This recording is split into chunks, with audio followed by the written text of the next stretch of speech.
Gata for the sound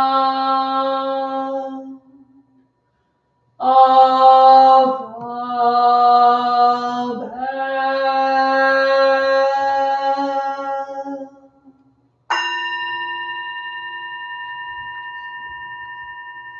Mind calm, body at ease, breathing quiet, sentiment benevolent.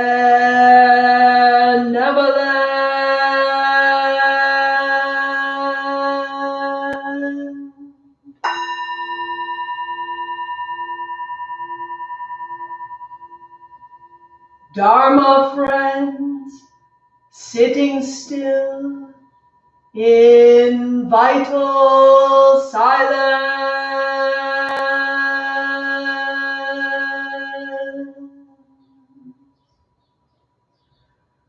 wanting nothing, we practice Eco-Buddhism together.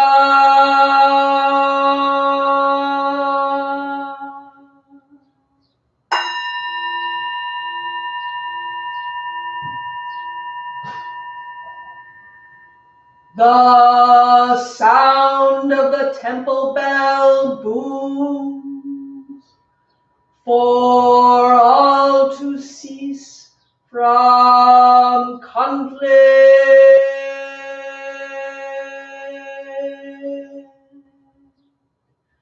May the way of Buddha usher in the dawn of non-violent global village forever.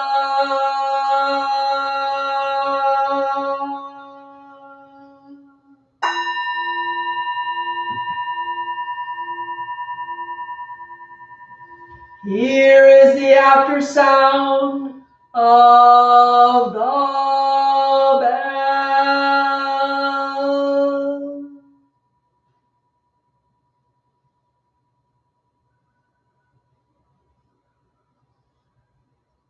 Thunder of silence, light after Dharma rain.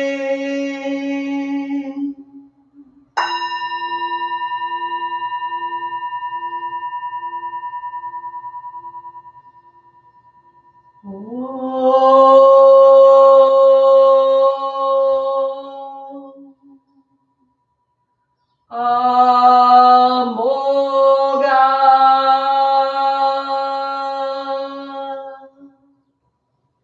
Varochana Mahamudra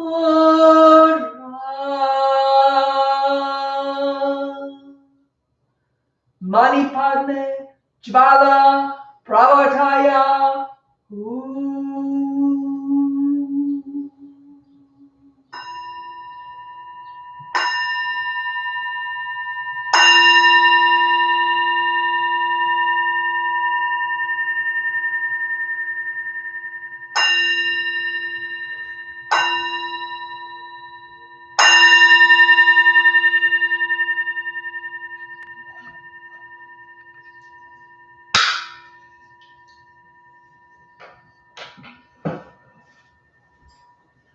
Please stand for our chanting of the three refuges.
Shivam Samse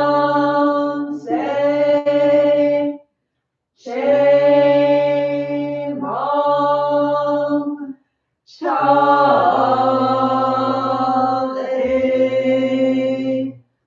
Sanjo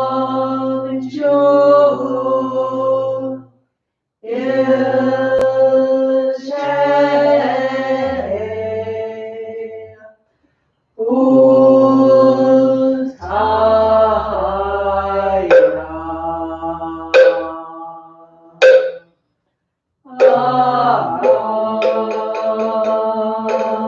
Sanjo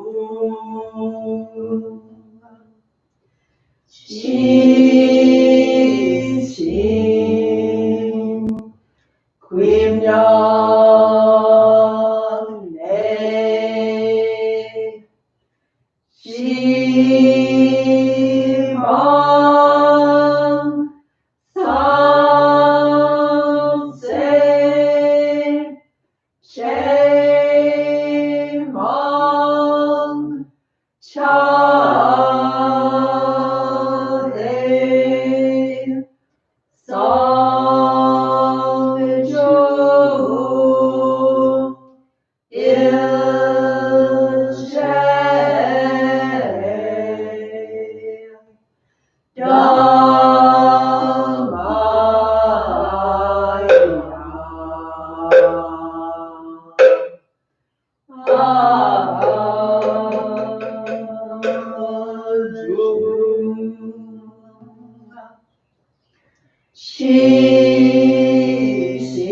Shishim Quimyam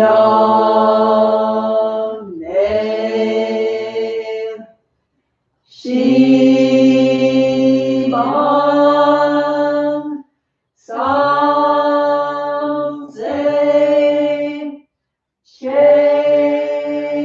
Shemam Chale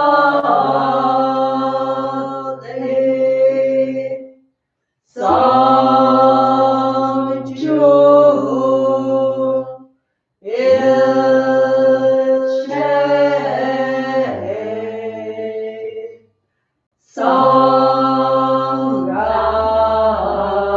Sangraya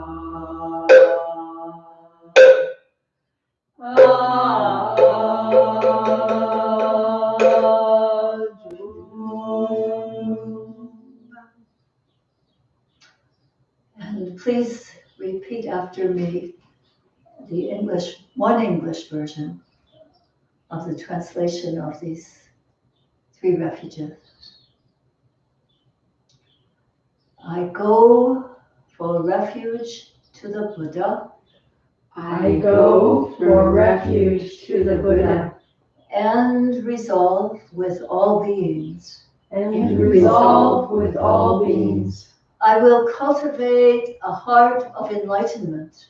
I will cultivate a heart of enlightenment And realize the great way. and realize the great way.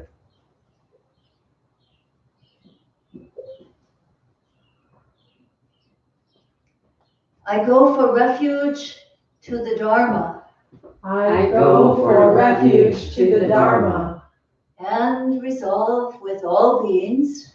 and resolve with all beings. I will penetrate the teachings I will penetrate the teachings and uncover oceans of wisdom. and uncover oceans of wisdom.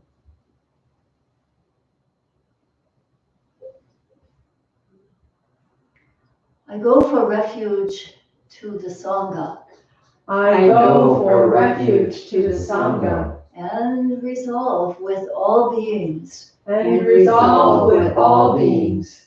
I will seek peace and happiness for the many.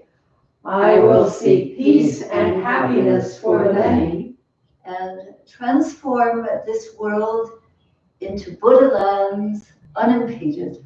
and transform this world into Buddha lands unimpeded.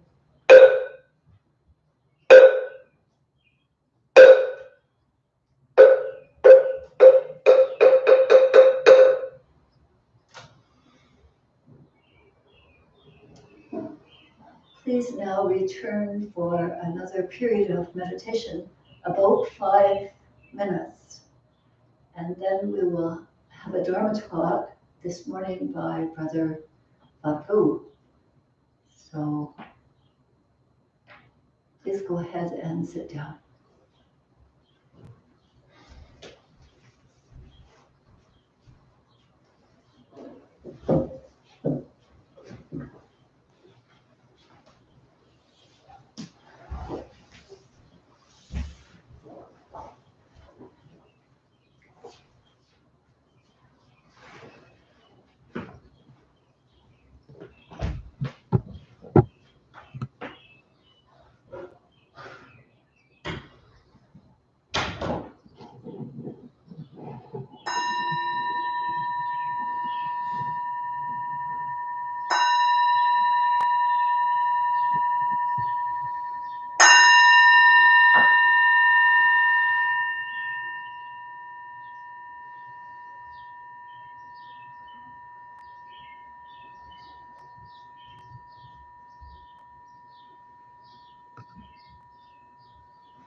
Please stand and come and sit close.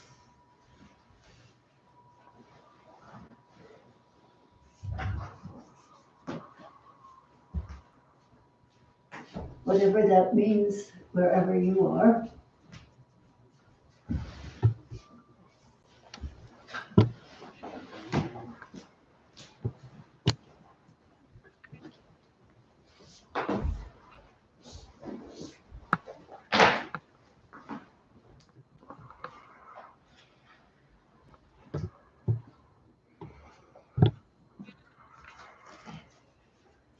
Please bring your hands palm to palm as Mao reads the Dhammapada reading for this week from the Wise One. The wise one tells you where you have fallen and where you yet may fall. Invaluable secrets. Follow them, follow the way. Let them chasten and teach you and keep you from mischief. The world may hate them, but good ones love them. Do not look for bad company or live with ones who do not care. Find friends who love the truth. Drink deeply, live in serenity and joy. The wise one delights in the truth and follows the law of the awakened. The farmer channels water to land. The fletcher whittles arrows, and the carpenter turns wood. So the wise one directs their mind.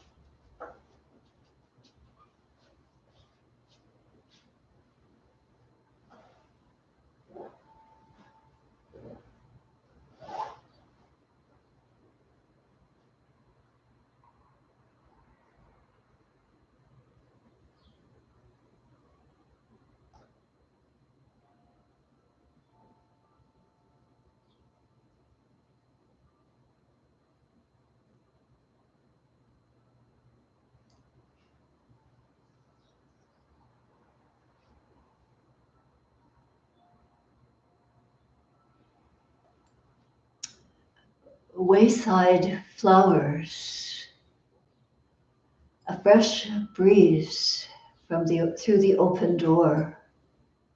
Our chickens have arrived. Dharma everywhere.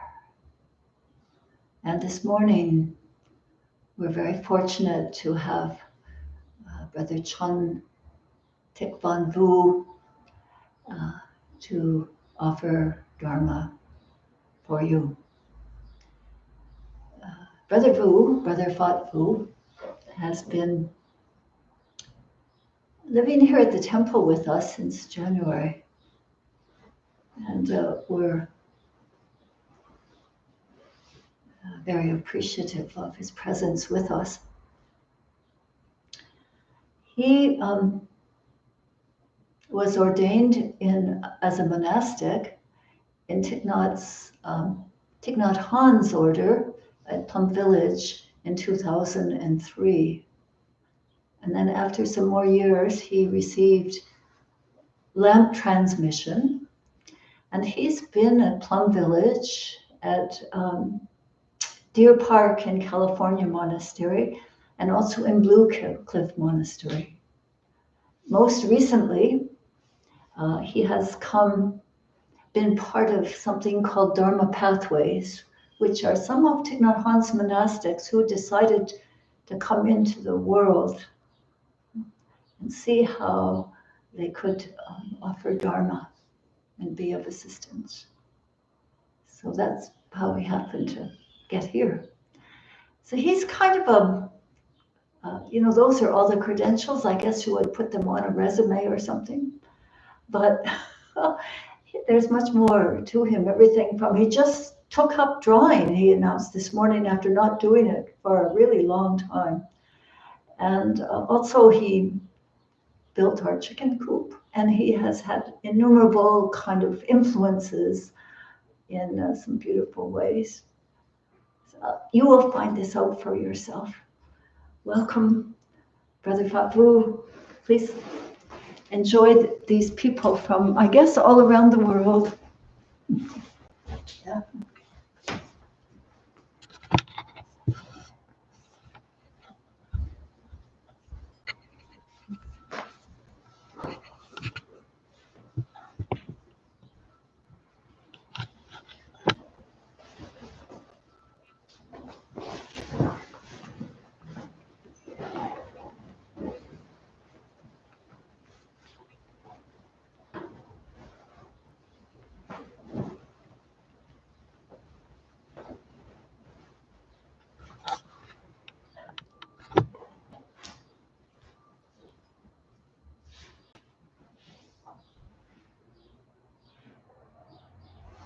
You're on.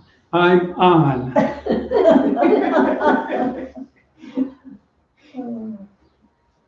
It's nice to be here with those. I've been doing a bit of Zooming lately. And I'm still just slightly getting used to talking into a camera. So here we are, and thank you, Haju, for that lovely introduction. But truth be known, I'm just a monk. And I'm happy to be here. And I hope everyone is well and healthy in our realm of pandemia that we find ourselves in. The topic today is balance. Now, of course, I did not make up that topic. Very little of me is actually original. Here at the temple, there's this tradition of having a Dharma topic to share at breakfast. And so whoever's cooking that day offers the topic for us to share or not. I have to tell you, sometimes I wake up rather grumpy and not too interested in talking, but a little coffee helps. So on one particular morning, the topic was given, and that was, how do I find balance in my life? And the question rather threw me. I've never thought of my life as balance or putting something in balance. When I look at the early teachings, of course, there is the teaching of countering one energy with another. For example, countering the energy of greed, and you would counter that with generosity. So if you notice you've got this energy of greed, you work at being generous. Or the energy of anger and hatred, you would counter that with compassion. You bring that up, that energy of compassion up. Changing the states.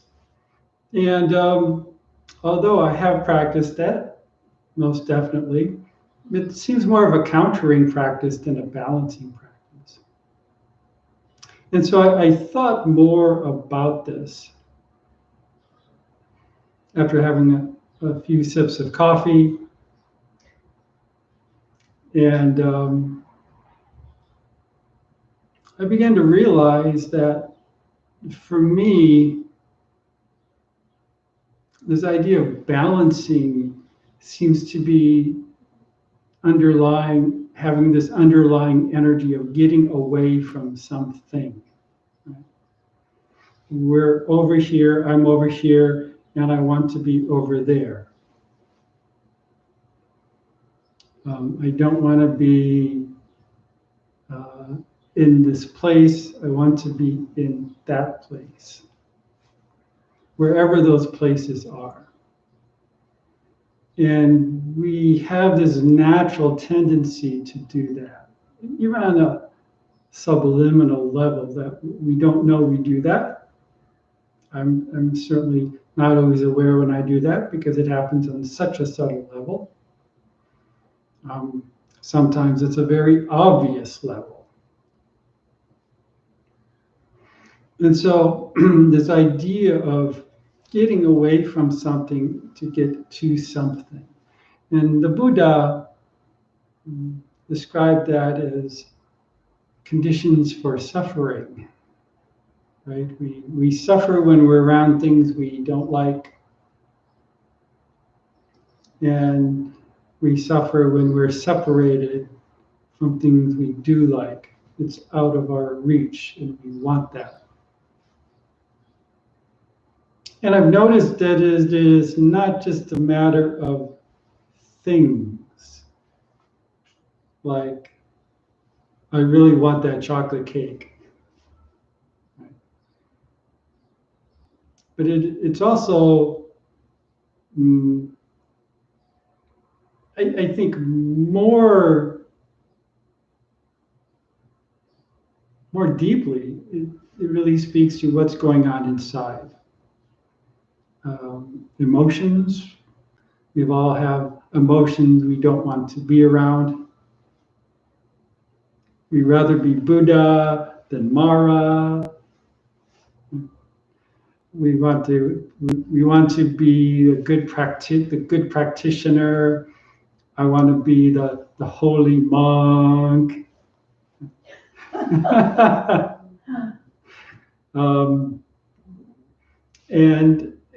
And so it's a natural thing. And this is what the Buddha was saying about suffering. Suffering in the realm of human beings is, well, all beings, is rather part of the landscape.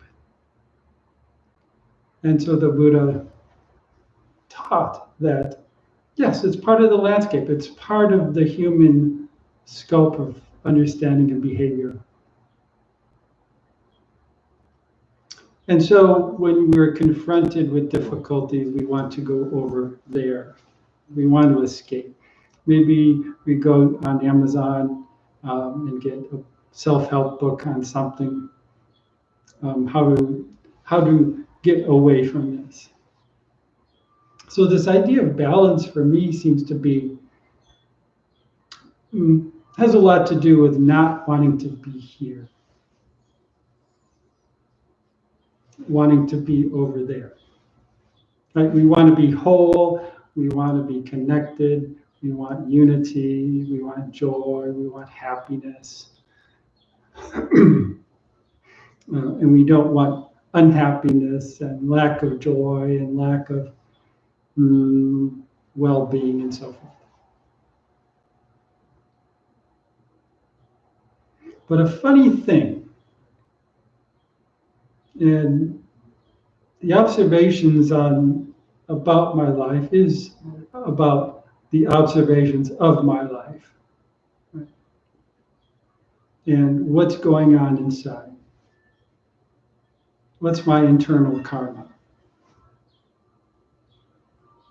And I've noticed that even in the best of times, even when the conditions seem very perfect and spot on, when everything is wonderful, it's a sunny day, my favorite food, which is quite a large range to that, and everyone's nice, and life is wonderful. Somehow, in some way, my mind can come up with something pretty crummy. Because under the best conditions, my mind can come up with something very negative about something, about myself, maybe some criticism about others, maybe my favorite food wasn't cooked just right, or yada, yada, yada, and I think you know what I'm talking about. So even in the best conditions, when everything seems right, my mind can come up with something else.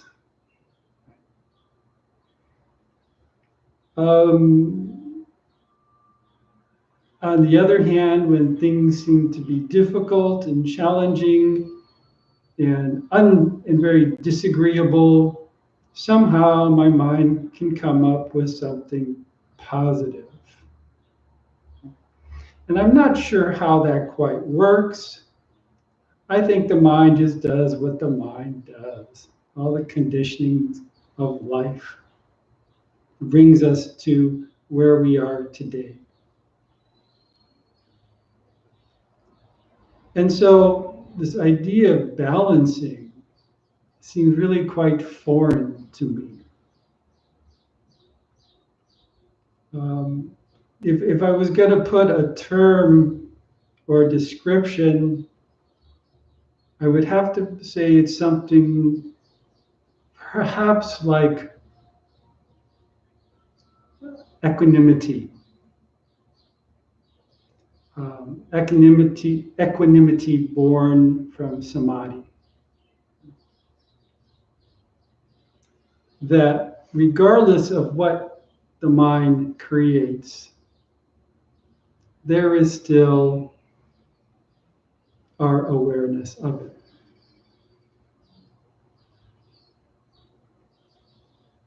And the challenges that I find, and I think most people find, which you might relate to, is making more.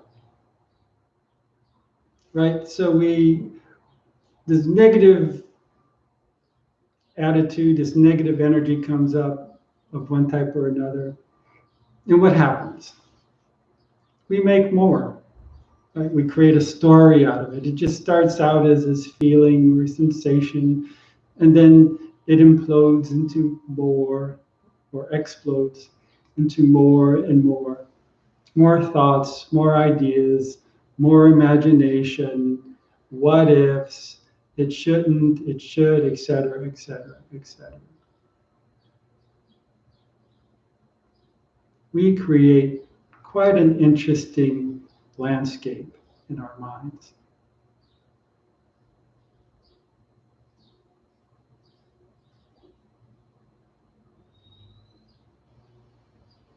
There's this well-known understanding that the mind is like the crystal clear sky, and the mental formations are like clouds.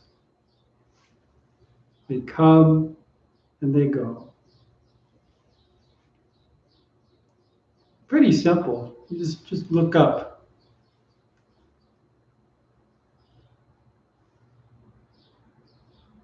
And that's that very simple observation of the sky and the clouds.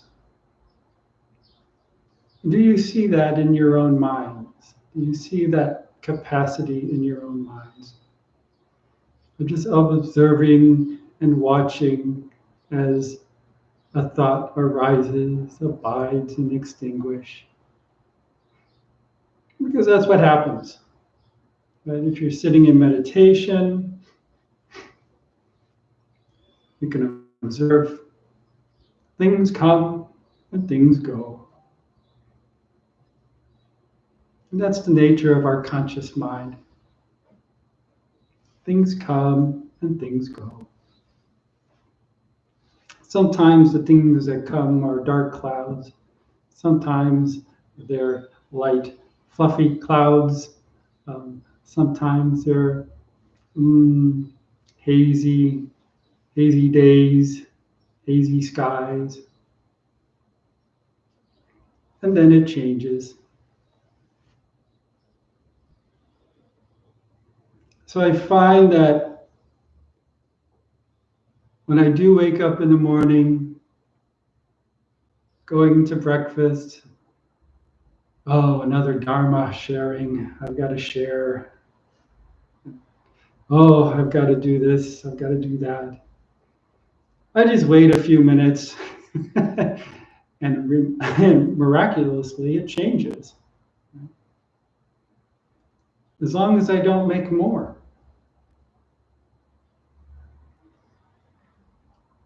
Tending to our mental formations, those energies, it creates emotions, these thoughts, these stories. Allow yourself to put them down. We think we have to make more.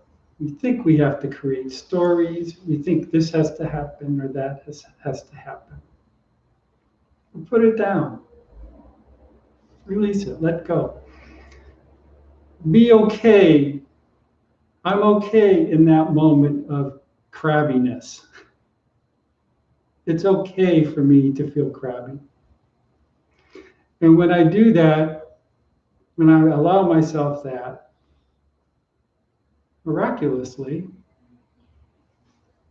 it changes. Right? I don't fight.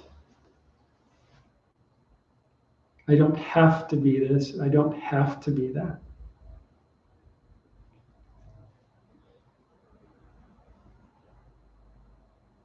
And when I allow myself this type of freedom, this would be the freedom of the middle way, the middle path.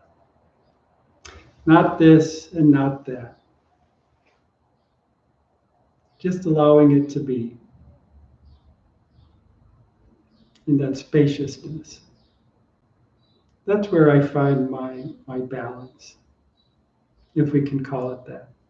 If we need another name, another label.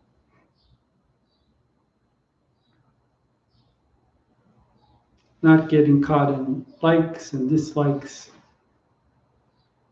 No likes, no dislikes. Just is.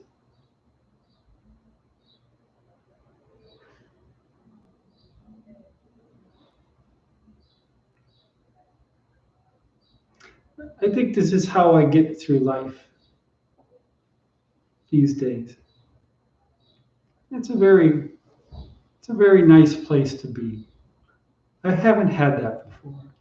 It's taken a while to cultivate that. Like I said, even in the most conducive environments, living as a monastic in the monasteries for about 15 years, it still takes a while to practice and to bear fruit. Sometimes on the simplest things, but there it is. That's all part of being a human being.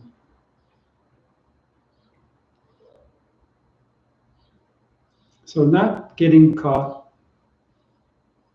in emotions, not getting caught in ideas, not getting caught in stories. Allowing yourself that freedom of samadhi. One of my favorite books, Cultivating the Empty Field. The teachings of Hongzhi.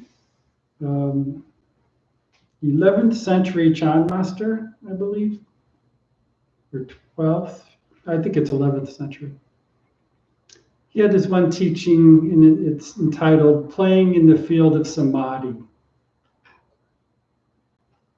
And every time I read his work, I get this huge smile because it's so enheartening. That amidst all the stuff, we can still play in the field of samadhi.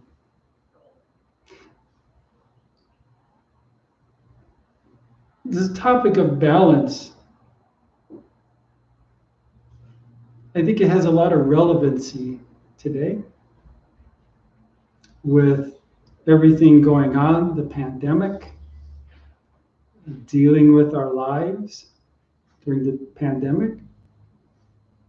We have social unrest, protests throughout the country because of the murder of George Floyd. We have almost a dysfunctional government, a lot of turmoil there. People just trying to get through the pandemic as best they could, as best they can.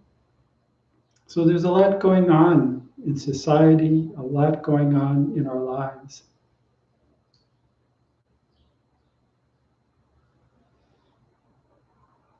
And how do we want to be in that? I do watch the news, I do read the news, I do keep up on things. And some things are really quite grim these days.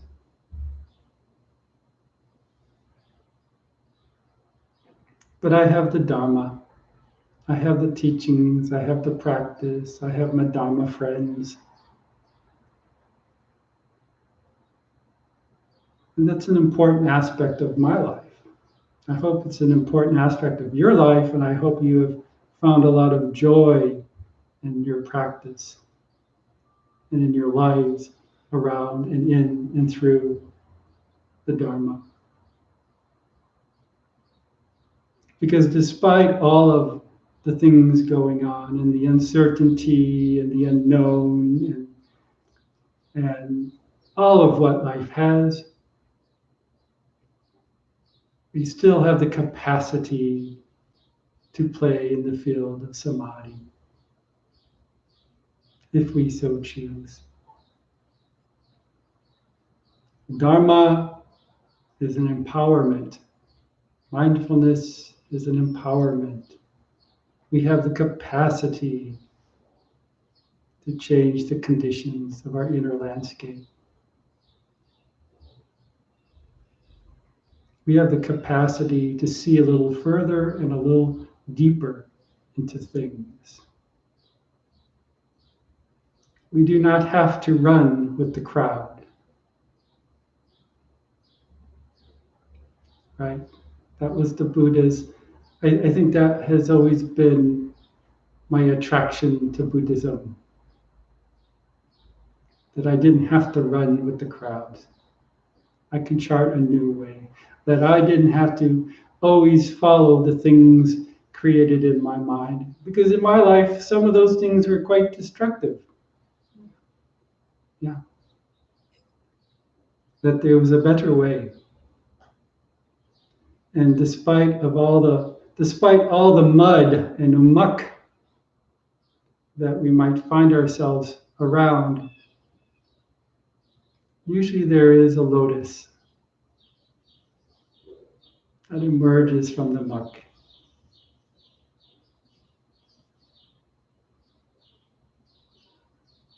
And we have the capacity to look more at the lotus and to see the beauty, even in the most difficult times.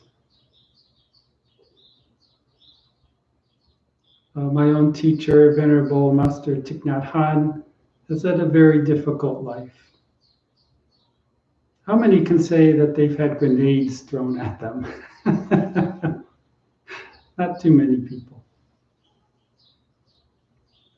And yet he's one of the most peaceful, content individuals I've known.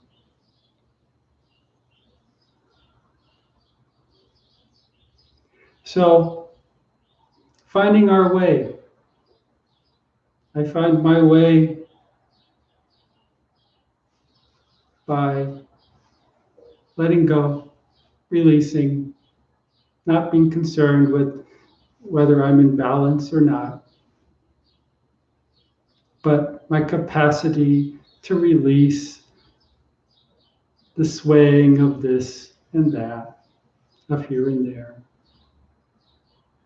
and to abide and play in the field of samadhi. Thank you.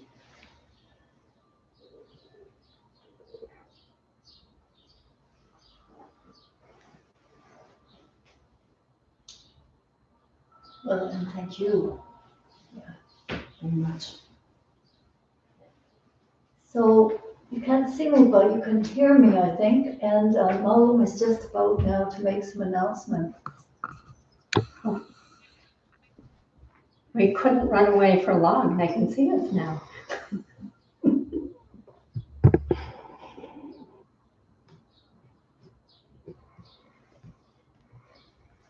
Go ahead.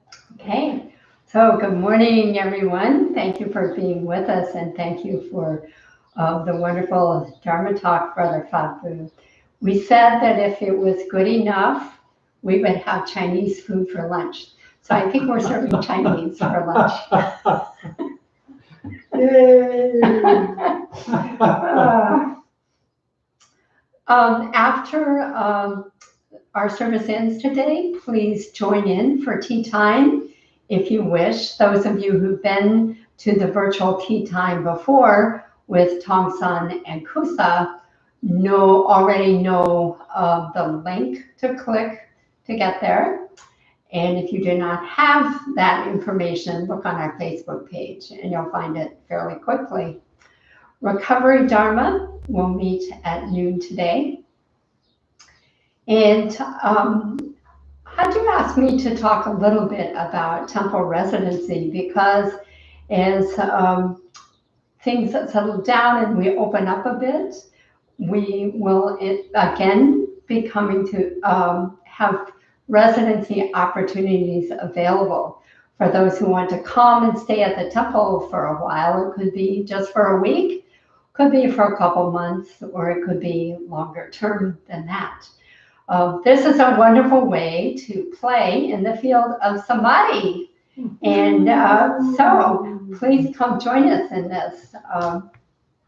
It's both challenging and wonderful to live at the temple. It is a commitment. So if you can make space in your life, consider this carefully. I know myself for many years, I toyed with the idea of living at the temple, and it took me 12 years to get here before I finally decided to move in. For many of you, it will be a quicker decision than that. In any case, we invite you just to send us an email, to call the temple. We'll talk to you about it in more depth as to what it means to have a period of residency here. Is there anything you would like to add? No, but it would be good to talk with those of you who are interested. Yeah. Okay. And even come for a little while to see. Yes. Yeah, we're going to be slow at this because of the pandemic and wanting to create a really safe environment for everybody. We're always working on that. Mm-hmm. Indeed. And we will even tell you what samadhi is if you come. I don't think we gave a definition. But in the spirit of words fall short, hopefully you'll be able to enjoy samadhi yourself.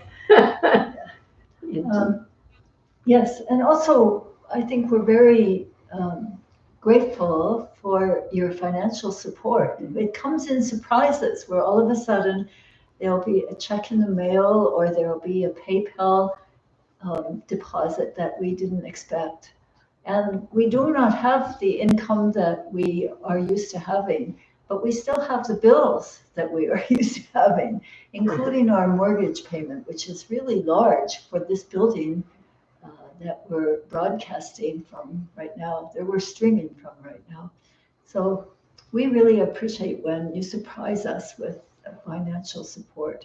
And hopefully soon we'll be able to have a time when you can come in to work on the garden with safe distance, because it's coming along in a beautiful way too. Okay. Okay. I think this is good. So then we can do the 4 great vows. Mm-hmm. Yeah.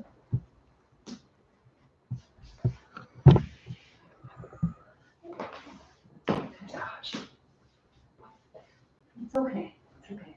All beings, one body. All beings, one body. I vow to liberate. I vow to liberate. Blind passions, one root. Blind passions, one root. I vow to terminate. I vow to terminate. Dharma gates, one mind. Dharma gates, one mind. I vow to penetrate. I vow to penetrate. The great way of Buddha. The great way of Buddha. I vow to realize. I vow to realize. And once again, thanks so much for your talk this morning. Yeah.